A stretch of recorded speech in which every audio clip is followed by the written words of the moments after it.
me. Okay, y'all, we live. All right. I usually bust out with the hey y'all. So hey everybody. Ain't nobody joined yet, but I guess y'all get on when y'all get on. Thanks for joining. As y'all know, we were supposed to be doing a panel discussion today on Zoom, but we decided to come here on Facebook and do our Zoom. So welcome to, I'm calling this Conversation with Friends.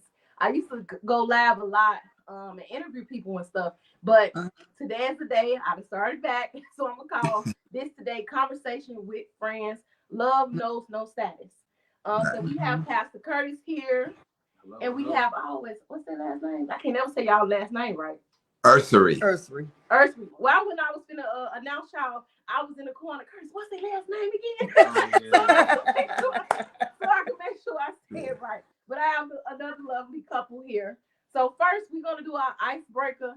And then I guess it'll be 8:00 by the end. But my icebreaker question is, who is your celebrity crush and why? Curtis, you go first. Of course, it's got to be me first. I'm gonna go Mary J. Blige. You know, I've been crushing on her since the early 90s, probably like 93, 94. Reason why I started crushing on her because she started singing to my soul. That's when CDs was out. I don't know if y'all remember them. You know, those watches. You know, but she sung to my soul. You know what I mean? And then she was a hood chick, but a spiritual chick, and it was like, why not crush on her? Okay. And she was cute. So hey, Mary J. Blige. Okay. Mary J. Blige. Okay. I don't got one really. I like Denzel. Yeah, I like Denzel, but it ain't. It ain't good. Everybody know why I like Denzel. Look at him. I really like Denzel. So that's my celebrity crush.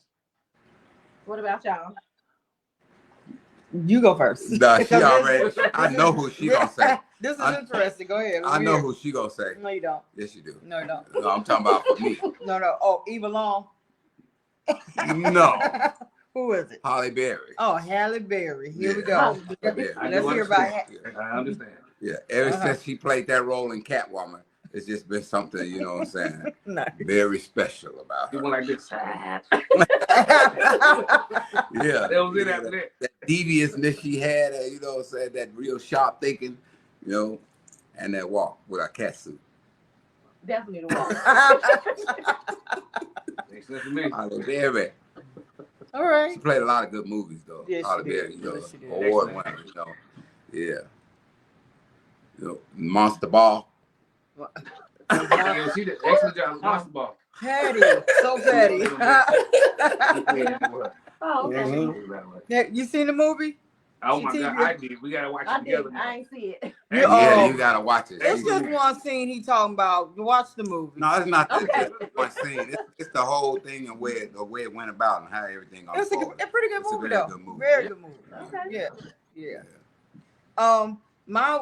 While you looking, I saw kind of switches between Busta Rhymes and LL Cool J. Don't be laughing. LL most definitely. So it's mainly Busta Rhymes. I just like rap music. I'm caught up in the 80s, the rap, the old school rap, and they was like the forerunners, but just the whole swag with LL back in the day, and you know. You know. They know. They know. Yeah. Say Lady loves Cool James. Hey, that's what it is. Okay, everybody. So, as y'all know, I am HIV positive. Curtis is HIV negative. And we have the same with the couple that's there. She's HIV positive. He's HIV negative. Mm-hmm. So I'm gonna let us all tell a little bit about ourselves because everybody might not know us. I'm Shatrivia. Y'all, I think y'all know me, right? Right. So I'm Shatrivia. I am the CEO and the founder of Uniquepresents, Inc. And I do different things. I have different HIV awareness events. I do different support groups with women. And as of today, as of 2 weeks ago, we launched a new support group for mixed status couples. I'll be doing a whole bunch of stuff. I'm an author as well. I'm a mother, a grandmother. Oh my God, I got a grandbaby, a publisher. I can't name all this stuff out here, but to sum it all up, I am a woman that loves God. I love God. I've stopped running from God, and I'm allowing God to use me in the way that He want to use me, not the way I want Him to use me. So that's pretty much who I am. Curtis? I said, go back to grandbaby. Grandbaby. Because you was like feeling. I'm a grandmother. I'm a grandmother. So I have my oldest son is 26. And I remember when I had him, I didn't cry none throughout the delivery. But when I saw his eyes, I just knew I had to take care of this kid for the rest of his life. And that made me cry. So every time I see his eyes, I just get like soft. And his son has the same set of eyes. It just do something to me. That baby got the same eyes his daddy had. So it's like it just made me really soft and sensitive. Like, oh my God, I got a grandchild. And I was able to live this long to have a grandchild. The reason why I say that is because 20 years ago I didn't know if I would be able to see my kids or continue to have kids. And I question it. Can I have kids? But I have a grandson. So that's why when I say grandson, I'm like, oh, I got a grandson, you know? Amazing. And that's the only reason I stopped her, because she like lit up. And by me being around her as much as I am, I wanted you to express that. But as far as with myself, I always tell everybody, let the work that I've done speak for me. Meaning I'm a servant at the end of the day. I told my kids this growing up, and I told other people this now. I want you to utilize me, just don't use me. You know what I mean? Right. So I'm just here to serve. I'm here to love. I'm here to show God redemption. I'm here to show God favor. I'm here to show who God is in another type of way. You know what I mean? When people say, man, God is cool, I used to think that I was going to lose my cool if I served God. And that like hindered me like for a long time. So to know that people see God is cool through me and want to know about Him and learn about Him, and then eventually submit to Him, that's everything to me. End of the day, though, I'm a family man. Family's always first, and that's it. That's all. I'm an open book. I'm Pastor Nathaniel, and you know, I grew up in Cabrini Green, you know, and I faced a lot of hardships growing up, you know, but all of them was, you know what I'm saying, to make me who the man I am today in the Lord, you know what I'm saying. Been to prison, all that stuff, but I turned my life around when I moved out here in 2011 to Aurora, and I met my wife, you know, and I was already a minister when I moved out here at Wayside Cross. I was attending that, and then I met my pastor and first lady, and I became a minister for their church, and she was going there. So me and her hit it off, you know what I'm saying, and I started, you know, taking her out on dates and stuff like that. And like she told you, we went to the clinic and found out, you know what I'm saying, she let me know what was going on with her status and stuff, and that didn't scare me. You know, I knew that I needed this type of woman in my life, or what God was getting ready to take me to in the ministry. And I mean, we are still growing together, and it's been 12 years since we've been together, you know, and we still have, you know what I'm saying, challenges sometimes, but that's all right. You know what I'm saying? We got God in our life. So as long as we got God, you know what I'm saying, we ain't got to fear nothing. If God is for you, who could be against you? So that's what I got to say. Hi, everybody. My name is Carmen, and just want to go back a little bit. We did meet in the church. We kind of met before the church, but you know how people sneak around in the church. We like, don't let the pastor know. Oh yeah, that part. But we couldn't keep a secret for long, right? Because it just had to be. And so I worked, tested positive in 2009, and became an activist right in their waiting room. You know, trying to figure out what was going on with my health, and then why people wasn't being able to access medication, and you know, just had a whole bunch of questions. As soon as I found out, I needed to know everything about HIV. I wanted to know everything that was going on in my body, but at the same time, I wanted to advocate for other people. And so I'm an advocate. I'm also a servant in ministry, licensed evangelist through Church of God in Christ. But my biggest thing is just being humble and working with women and women of color. And so I've been a case manager, peer advocate, care coordinator, but now I'm over a SAMHSA grant that actually caters to women and women of color. And so we do preventative work, and we also work with those who are living with HIV.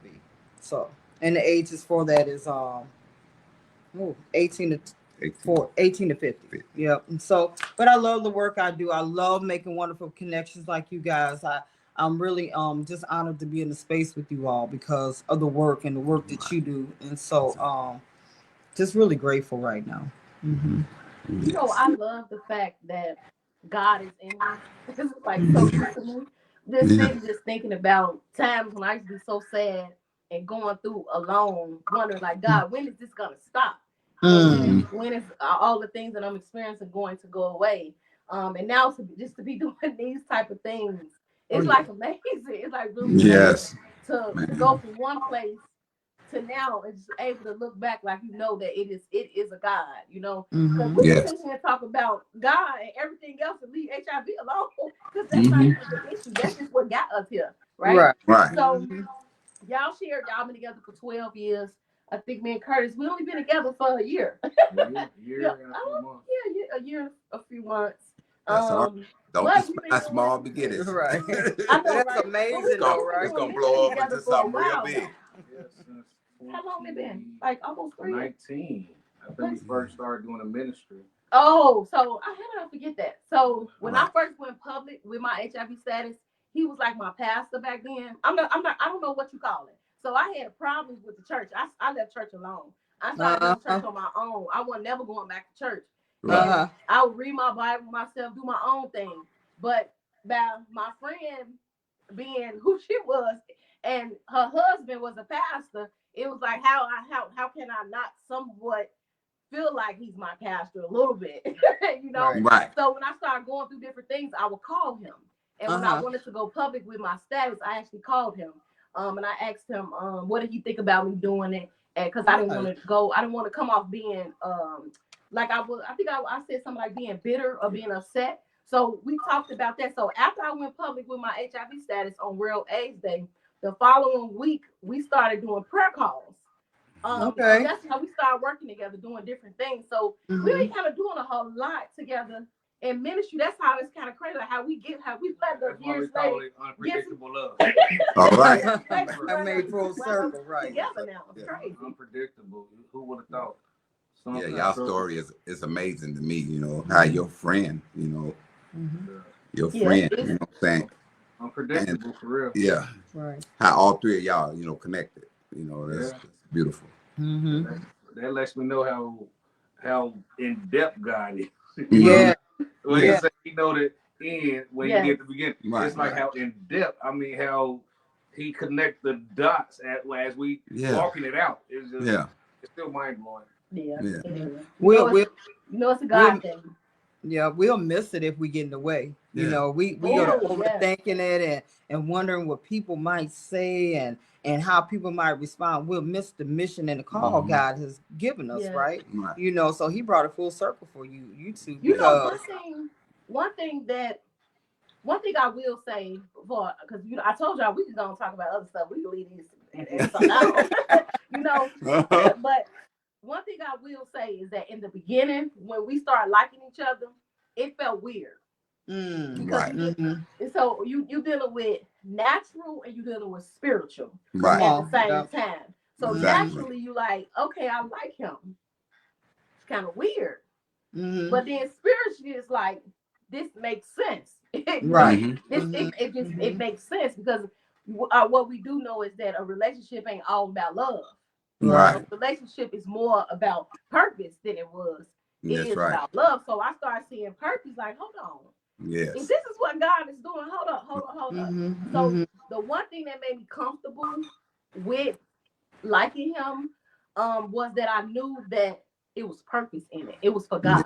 That's what made me comfortable. I knew that he was gonna say stuff, he was gonna feel, and it was gonna be hard. But I knew that it was for God and it was purpose in it. So that's what made me comfortable with just saying like, okay, I like you. I like you. It's okay. Right. And it's amazing how we always facing some type of pain, you know, and God, you know what I'm saying, he filled the void, you know what I'm saying, by, you know, connecting the dots with you all, connecting the dots with me and her, you know, and allowing us to do this ministry together. You know, it's amazing. You know, God is smart. You know what I'm saying? And he knows how to take care of us. You know what I'm saying? We just got to trust him, you know. Might seem weird to you, but now look at it. Yes. It's the purpose. You see the purpose. I remember when okay, I'm gonna say this and I'm gonna get off to the question. See, this is what I'm saying. It's so much more that be going on than what people think be going on. Yeah. When after he asked me to be his accountability partner, he asked me to be the gatekeeper, right? The gatekeeper to the ministry. And keep in mind, y'all know I said I was not doing church no more. What's not happening? I didn't want to be a part of none of that. And by that being my friend, and I knew she was not doing church no more either, but they was gonna build the church. I felt obligated to help him with the church because of who she was to me. Right. And then, you know what she wanted to help him with, I felt obligated to help. And I started doing all these things with him after saying no more God. I ain't no more church. And I started doing all these things with him. And I would get mad at him. he was grieving, of course. But I was getting mad at him about the church. Like, you ain't finna let the church go. Right. That's right. Yeah. You know, so it's amazing how you can say you don't want something no more. And God will make you a part of it. Like now I'm making a part of something, a church. And I didn't want it. I didn't want it. I don't want to do it. I don't want to do it. Plus I cuss sometimes, right? Let's just be honest. I cuss sometimes. But listen, for real, I'm gonna get to the questions. Listen. I cuss sometimes. God's still working on me. When we do ministry stuff together, he have to tell me sometimes. Like I deliver my message, he be like, "Trivia, you know, you can't be saying nigga when you bring the message."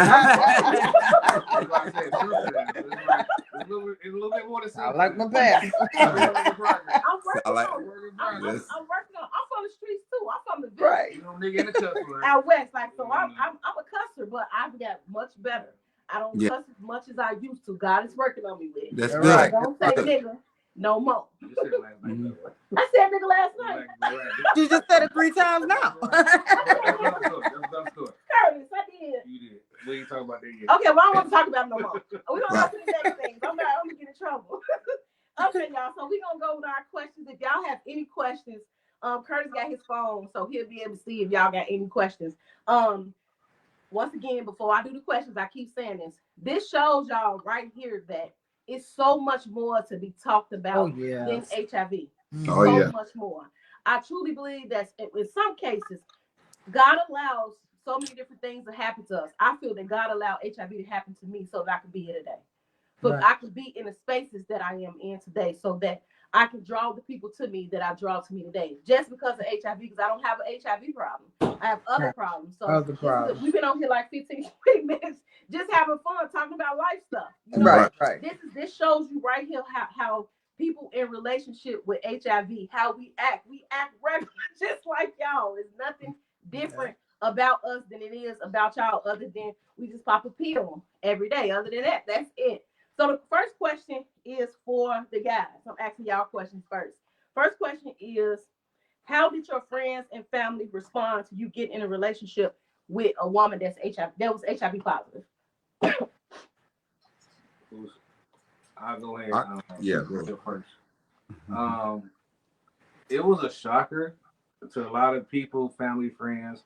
I kind of shared this 2 weeks ago when we did the event for World AIDS Day. So many people like, you couldn't find nobody without HIV. You know what I mean? And some people was like, but even you learn things every day. I learn things every day. Even looking back from 2 weeks ago, I'm able to see that HIV wasn't a conversation of my household. You know what I mean? Of my family dynamics. So I can see why it's a shocker and a topic, because it was never talked about. I shared that I had an uncle that passed away literally from AIDS, and it was hidden from us for years. I was pretty much grown until I found out what he died from. So I get it even more as I keep living day by day, moment by moment. But the bottom line is, I would say this.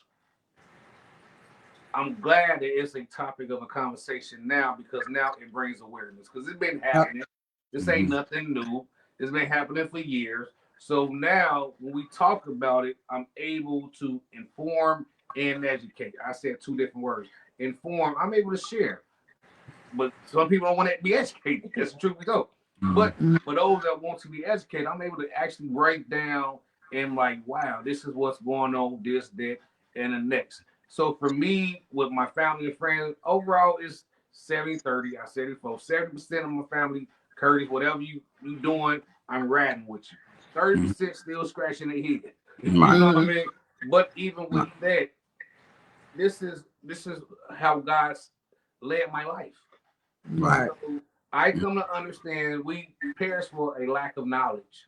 That's So right. and a lot of people is perishing from this certain situation, and I have an opportunity to share my truth and share my experience that's gonna save somebody, help somebody mentally, emotionally, spiritually. The list goes on. Right. Right. Yeah, for me, my friends, what I'm saying, they never really, said anything about if they know if my wife had HIV or anything like that. It wouldn't matter if they did to me, you know what I'm saying? Like I said, like you said, I'd be willing to educate them, if they say something ignorant, because a lot of people don't know, about HIV and AIDS. They just looked at the stigma of when it came out, and they want to keep that part of it. But as far as being educated about it, a lot of them don't take the time out to do that. So I was kind of happy that I didn't have to do that with my family. I waited until she seen the opportunity to administer that to them, and they accepted it with no problem. And and they still love on her. And it's never been a discussion or nothing about me being with her with HIV and AIDS. You know what I'm saying? They trust my decision, and they know what me and her represent. So they like happy, man, because of the background and stuff that I came from. My family want to see me with somebody, you know what I'm saying, that can support me and keep me, you know what I'm saying, like, subdued. Because, man, if it had not been for God, man, I ain't no telling where I would be right now, you know what I'm saying? And then I met my wife, you know what I'm saying? So that, like, settled me down. The Bible say, when you find your life, you'll be willing to lose it. And when you lose your life, you shall find it. So I'm in the process of right now losing my life for God, you know what I'm saying? And for this woman right here, my grandchildren and my daughters and my son, we got a beautiful family. And God is just, taking us to different heights more and more and more, you know what I'm saying?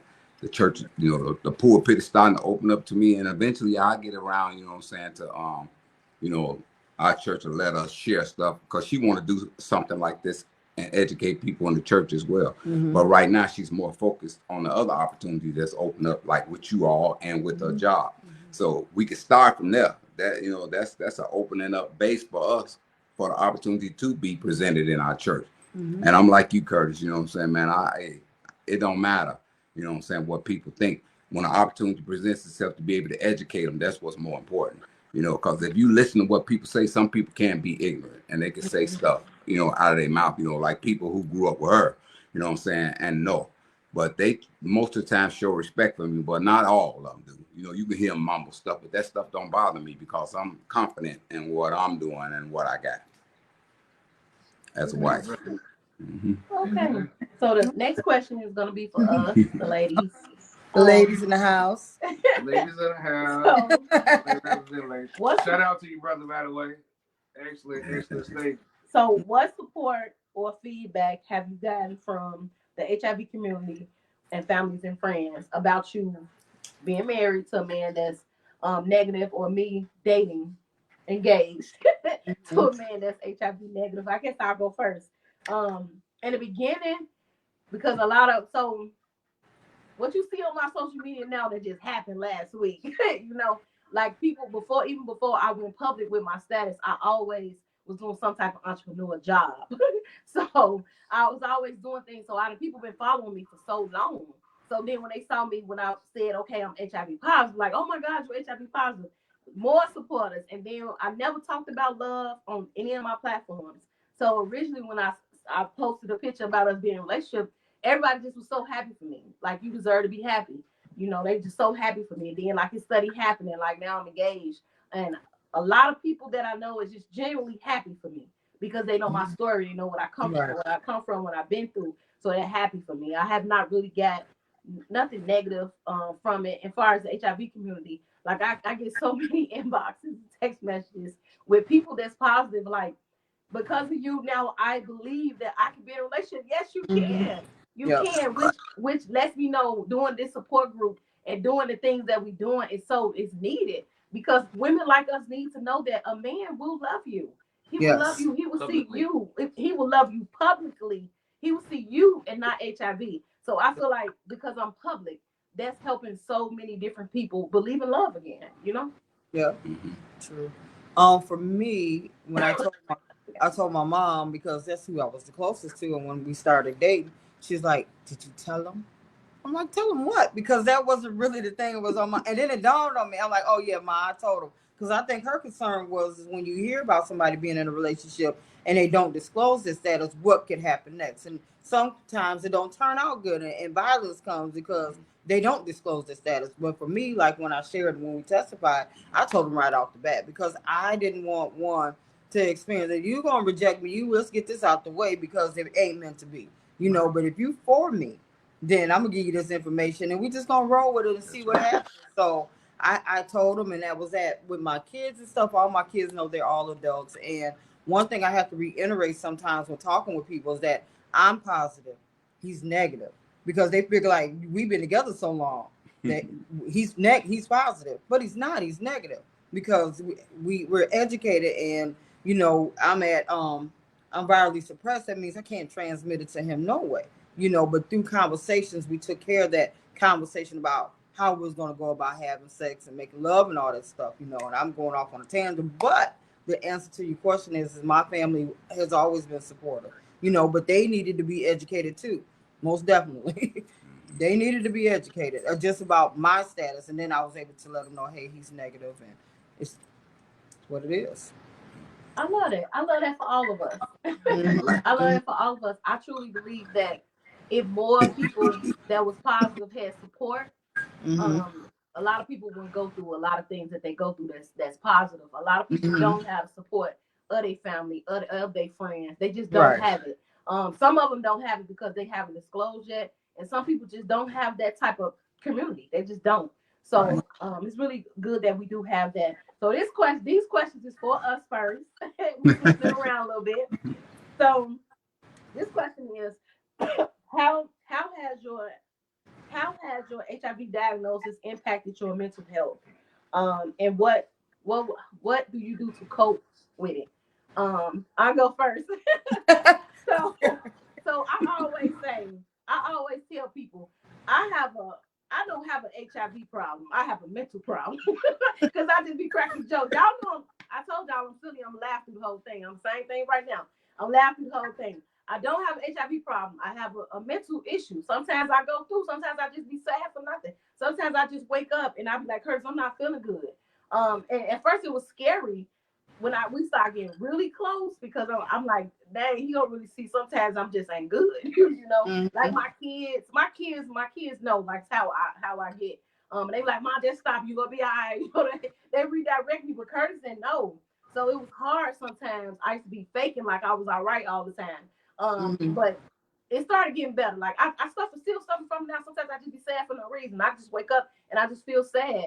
I always think I'm finna die every 4 weeks. I'm finna die some. My neck hurt, my leg hurt. I just go through these different things. Actually, the first time I ever said it publicly. I don't really say it.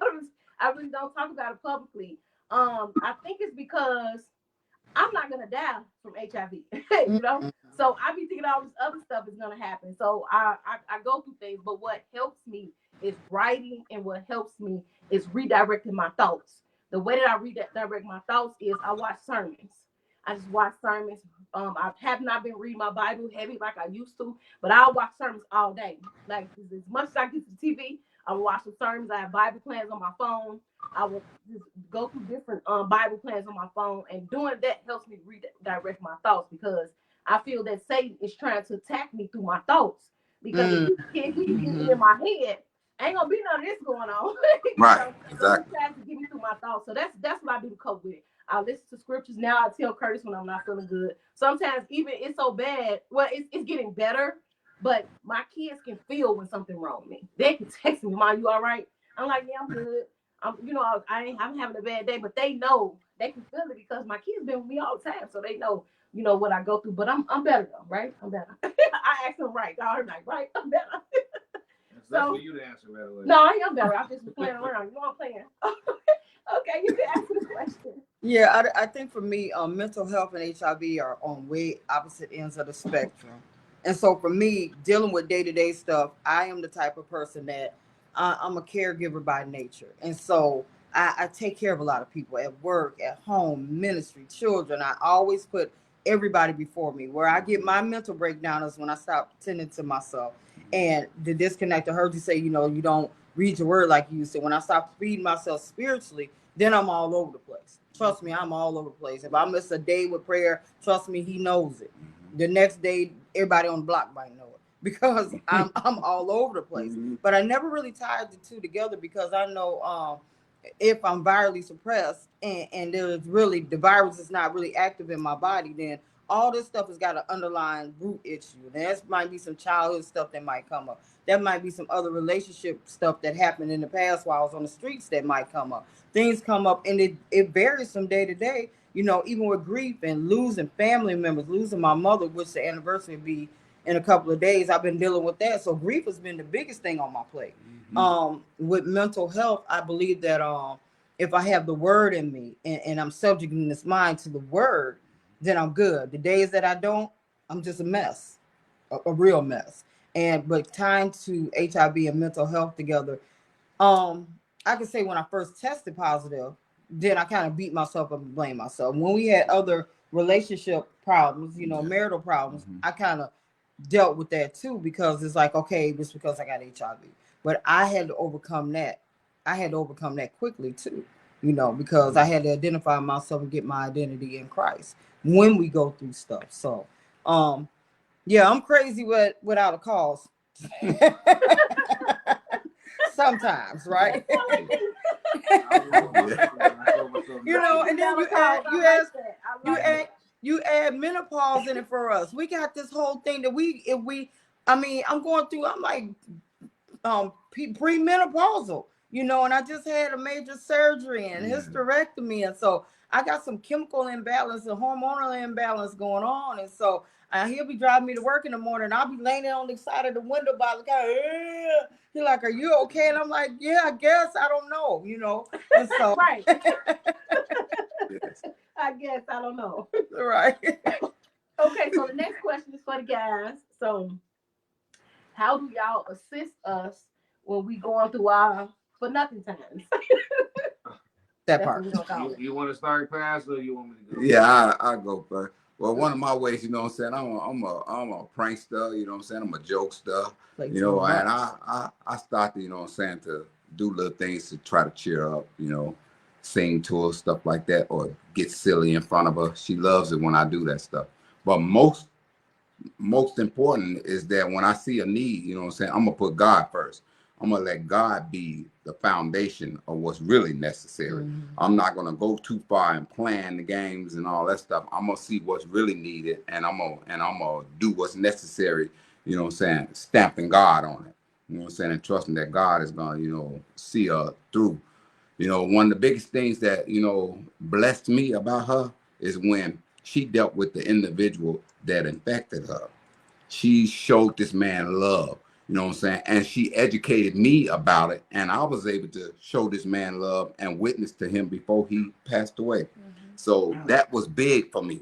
And then I started having the same, heart like she has to see other people, benefit,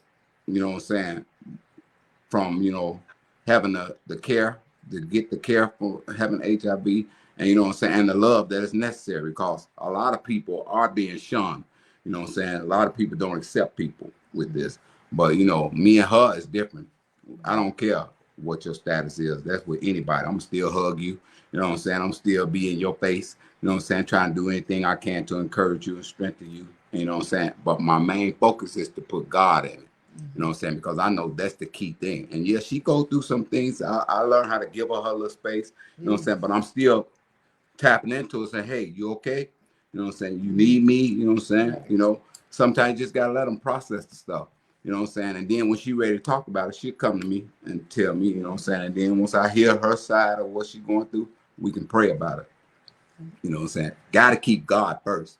God first, God last, God everything. That's the key thing with us. Amen. Amen. I just read one of the comments that you was talking. It got me laughing. I'm gonna piggyback off you before I address this comment. It's all right. It's super cute. I feel you, brother. For me, even when we first start connecting, I said I'm gonna study you. It was my mission to let her know this is who I am, because I'm serious about mine. I'm very territorial. You know what I mean? So when I know that I'm drawn to you, I'm connected to you, now God driven for you, you know, it's just what it is. So I had a chance to study her before we was in a relationship. So I understand her post-traumatic stress. I understand what she's been through, what she allowed herself to go through, what she willingly went through her life of being who she is, with the choices that she had to make. Yeah. At the end of the day, for me, I just want to love on you. You know what I mean? It's just really that simple. I just want to love on you the way God loved on me. And it's like biblical, right? You know, you love Christ and the church and the peoples and this and that. It's like it's really like simple. To me, it's simple because I live a fast life early on. Yeah, I just want to just love on you. I want to love you through your pain, your trauma, your weakness, your strength. Yeah. It ain't. It's like it's just what it is. Let's do it. I'm a rider. What we always say. You down for the 187? 187 murder, right? For the murder, yeah. We always say this. You down for the 187? She's like, I'm down for the 187. She may ask me, you down for the 187? I'm like, I'm down for the 187. I'm down. That's good. That's all. It's like, because it's real. She had a life before me. And I cannot neglect that.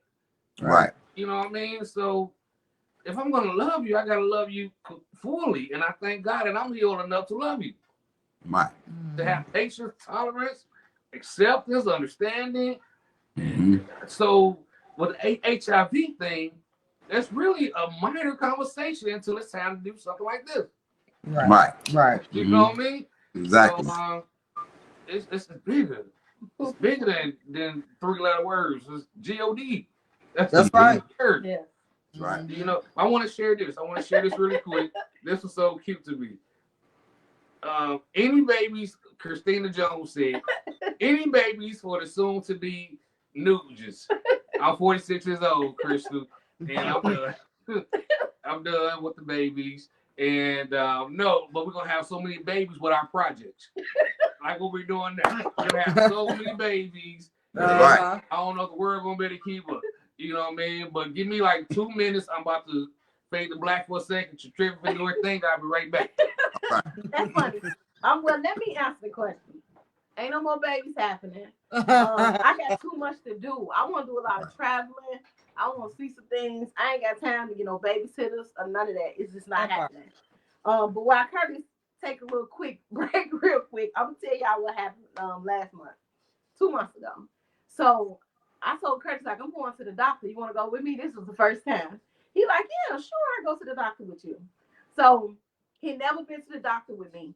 So I felt kind of a little nervous a little bit, like, dang, you gonna see how I act at the doctor, because I'm overly dramatic with anything. Like, literally anything, I'm overly dramatic.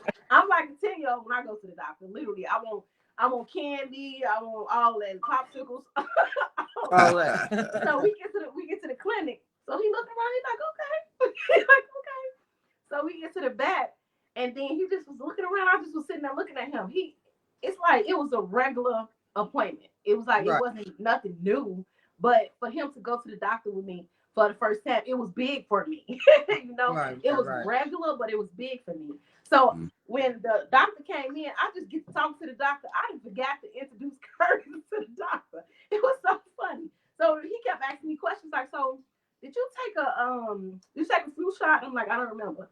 Did you take this? I'm like, I don't remember. I just kept saying, I don't remember. But I was playing, because y'all know I play a lot. But moral of the story is, he went to the doctor with me, and it made me feel different. It made me feel different. But it showed me that it's nothing. It's nothing. He just went to the doctor doctor with me. That's just it, and that's all. I was going to vlog it, but I actually forgot to. It's just a thing, like I wanted other. Sometimes I have to kind of balance this thing out. I can't show everybody everything about my life, Right. you know. But at the same time, I want other people that's positive to know it's gonna be a time when you ain't gotta go to the doctor by yourself. Yeah. Somebody's gonna go with you that love you and support you. They're gonna go with you to that appointment. That's what I want to show. But I guess with things like this, we could just talk about it. It's just so important. A lot of people don't have nobody to go to the doctor with them. They don't have that type of support. Yeah, go ahead. And when I go to the doctor with her, it ain't about my health, it's about her health. That's right. Because I know I'm straight. You know what I mean? One, I know she's a virus low, and then I take prep. So it's like, I know I'm straight. So it's like, it's just strictly just to be there for her. How you felt? How did I feel? How you felt? How did you feel in the clinic and the whole experience? Because, you know, for me, I'm like, oh, he has a doctor with me. That's so cute. He was over there looking all cute and stuff. I'm like, oh, look at him. I'm like, look at him over there looking cute. Over there quiet and stuff. Well, how you felt being in the clinic with me? I felt literally normal. Exactly. Like literally normal. I'm here to be with my lady. You right. know, it's, I don't know. I think we put too much emphasis. And I get it because of the stigma. Mm-hmm. Yeah. But if we do more of doctor visits and things of that nature, we can be educated and let go of that fear, that concern, them lies, or whatever has been told over a course of time. But Christina Jones said, your grandson need a little uncle or auntie. I don't know. I don't grow with people like that in school, and they the nephews and the uncles and all that been in school together. And it's cute, but it's kind of weird. Right. But no, we straight on that one. But thank you, Kristen. Thank you for being one of her big supporters, by the way. We love you. So this will be the last set of questions, unless y'all got any questions. So these are the last two sets of questions. Well, last two questions. If y'all have any questions, y'all can ask them now. Curtis will read them off for us. So I saved the best for last because I feel like this is just so important. All of it was important, but ministry and God is so important. You know, it's so important. I truly believe that if more people knew who God was, the world would be a better place. You know, it'd be a better place. And a lot of people say they know God and they believe in God, but don't know God. Right? They really don't know. So if we had more of that, the world will be better. But now we have that, and we have HIV is going on. You know, and church, I feel like my experience in church was good and bad, but I know when I first started going to church, I kept getting pregnant. And the lady like, you gonna just keep having the babies, you ain't gonna make him marry you. You know, they pushed marriage on me, but she didn't say use protection. You know what I'm saying? Right. So there's a lot of different things that just I feel that needs to go on. But this is the question first for the men that are pastors, that are leaders. What steps do you think the church can take to become more supportive, be more of a support for the community, for those living with HIV? Get it for you, Pastor. Well, like I was saying, like our church eventually will get to that point where, you know, they allow services, you know what I'm saying, to, you know, come to the church and educate, you know what I'm saying, like my wife herself being able to educate in the church, starting with the members, you know what I'm saying, then it expand, you know what I'm saying, to the streets of that neighborhood where our church is at. You know what I'm saying? I think that will be a big impact on the neighborhood if the word get out, you know what I'm saying, and people being educated about, you know what I'm saying, the status, you know, about HIV, you know, and at the same time being able to pass out the stuff to help them be safe, you know what I'm saying, at the same time, you know, but knowing that they, you know what I'm saying, also having like having someone to call if someone do test positive or something, you know what I'm saying, with the church, linkage of care, stuff like that. You know, where people can call, you know what I'm saying, get prayer, and at the same time, you know what I'm saying, you know, get edified about their status and stuff, so that they won't go into no panic mode, you know, because some people just, they get that and they just want to die. They give up, you know what I'm saying, stay in a house in a dark place. You know, we know some person that did that, you know what I'm saying, he just died off, man. Nothing she could do or nobody else could do to reach him. He had made up his mind, and he just turned all the lights off in the house and stayed like that until he succumbed, man. And that was sad, you know, but the church can play a key part. It's just we just gotta look for that opportunity. You know what I'm saying, to finagle into position, and then watch it take off from there. I know God, what I'm saying, He'll bless it all. Amen. Yeah. I touch and agree. Yeah. I really do. When it comes to ministry, we are the church, the body of Christ. That's right. And if we can continue to do things like this, I so often say something with substance is ministry at its best. My spiritual leader told me we got to embody the whole man. You know what I mean? Mentally, spiritually, physically, economically, politically. I mean, we just gotta meet a person where they're at. Right. And when somebody what we're doing, right? You know how they talk about breaking generational curses? Yeah. I believe that we're breaking some generational stigma pertaining to ministry. And then, okay, these individuals are talking about what I'm going through or something similar. Once again, this is bigger than HIV. This is talking about living life on life's terms. So they're talking my language. So let me pay attention. And the key ingredient is the power of God. So if we continue to do things like this in the ministry, I believe that chains can be broken to a place where people can be free to be them, to say, you know what, I've been diagnosed, or I may have been affected, whatever the case may be, but they're gonna go way more than on 3 letters. You know what I mean? Like, I need mental guidance because I started doing this because of that. So I believe that this right here is what ministry can do more of, to have really just candid conversations and not be scared. I never had a conversation like this in the public. This is my first time. Everybody know by now my fiance HIV. It don't take a rocket science, but we never candidly did a topic on social media. So this is new. I'm out my comfort zone, but guess what? It's okay because I don't need to stay comfortable in that past tense. So and for somebody now who's watching, pastor is uncomfortable. No, pastor was uncomfortable coming into this. But I did it scared anyway. Not because of the conversation, because I never did it before. Now that I'm doing it, I got strength from it. And if I can get strength from a conversation, so should you. That's right. That's right. That's right, Pastor. Okay. So the last question will be for all of us. The last one, the last one will be for all of us. I keep coughing, y'all. I keep coughing. She sound like Kermit over there. He usually Curtis. Yeah, Curtis usually make me tea every day. His tea be so good. At first, when I was making my own tea, it was so good to me. And then he started making my tea. I ain't had no tea in about 3-4 days. I just been back coughing. We're the place. I swear her. And so whatever she do, it ain't gonna be the same because I'm gonna do it just. So that's why I keep put your heart in it. I keep coughing because he ain't made the tea. But this question I think she just dropped a little hint for you, Curtis. Yeah, she did. And she said it's been 3 days. Lazarus has risen. Okay, so this question is for everybody. I'll start off first. What role do you see yourself playing in bringing a change with the church pertaining to HIV? So for me first, all my events has been at the church. Just the same way as when I first started writing books, I had already 3 books already written out, and I didn't know it was 3 books. It was 3, but I wanted to give God the glory first, and I put those 3 down, and I wrote a devotional book. I felt like I wanted to give God the glory first.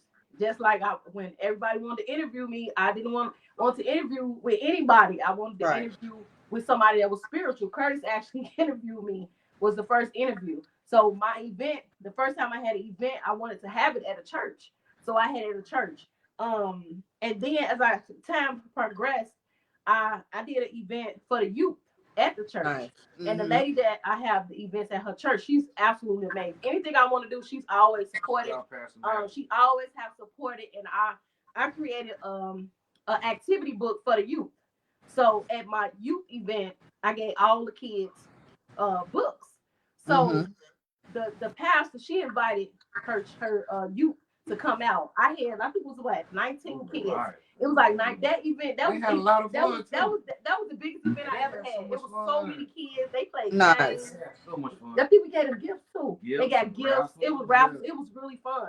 Nice. But for me, I just feel like if we do more things like that in the church, we make it fun, give away fun things, play games, do things like that. That will make more people come. So that's how I see myself aiding in the change. Just continue to have events at the church. I'm gonna have another one coming up. April. April is gonna be another one coming up. I'll let y'all know about it. Y'all possibly can let y'all church know about it. Y'all can bring your kids. I'm gonna let her know.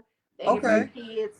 And also too, Women and Girls HIV Awareness Day is coming up in March. I'm gonna have an event for that as well. Continue having these events and educating the community, but incorporating the church with it. I think that will be a big difference, and that's what I want to continue to do. Right. You said so much. I'm looking at these comments. I'm looking at these comments.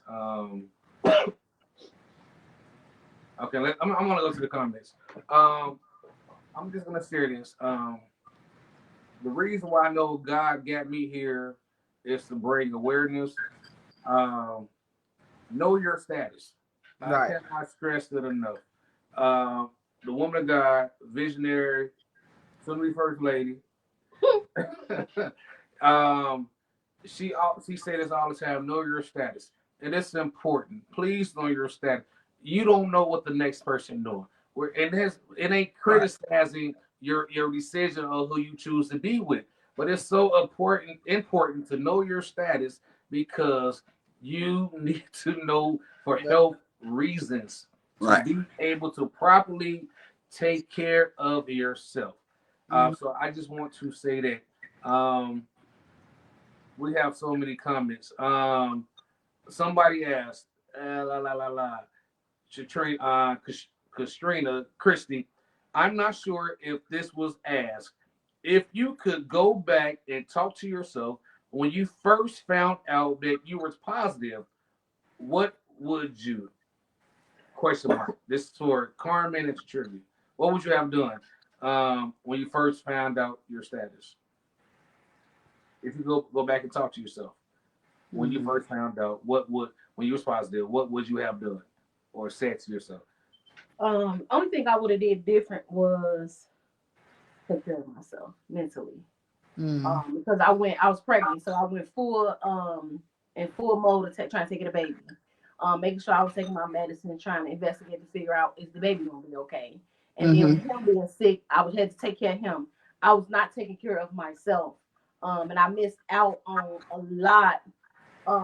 Like now I'm able to go back into my emotions of what I was experiencing. But it's been 20 years. So that's a lot of unpacking that I have to do because I just skipped me and went to taking care of everybody else. That's the only thing I would do different is take more care of myself, get some therapy, talk to somebody. Because it was just too much. I was just helping everybody else.